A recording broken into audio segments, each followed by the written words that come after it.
I would like to issue a warning that on Monday I would declare all positions in the government that were presidential appointments, or if you are there because of the presidential appointments, I will declare all your positions all throughout the country vacant. You know why? Until now, in my provincial visits, I still hear corruption being committed by people, especially in the regulatory agencies.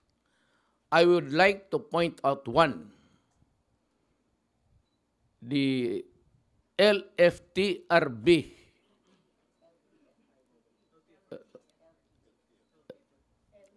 LTFRB, the regulation board, LTFRB.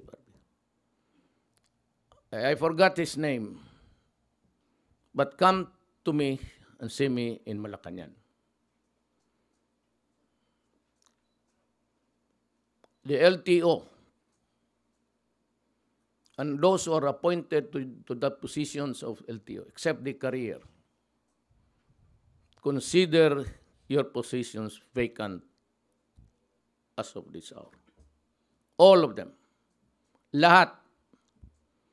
It will number in thousands. Consider yourself in the crucible of the truth about corruption in this country.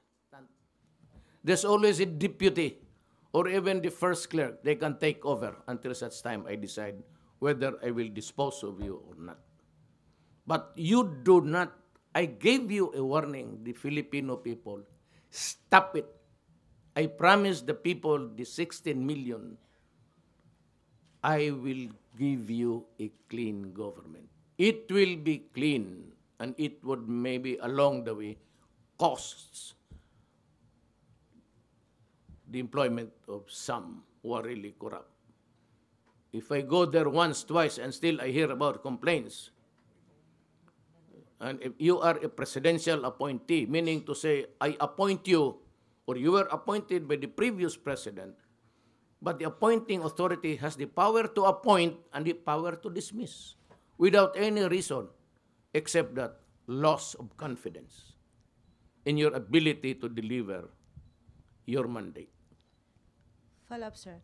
They're saying that there's a procedural problem and a systemic problem within the two agencies, which cannot just be corrected, sir.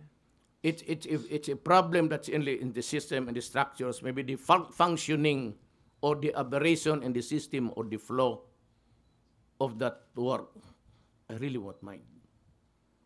But if you are there to commit corruption day in, day out, please get out.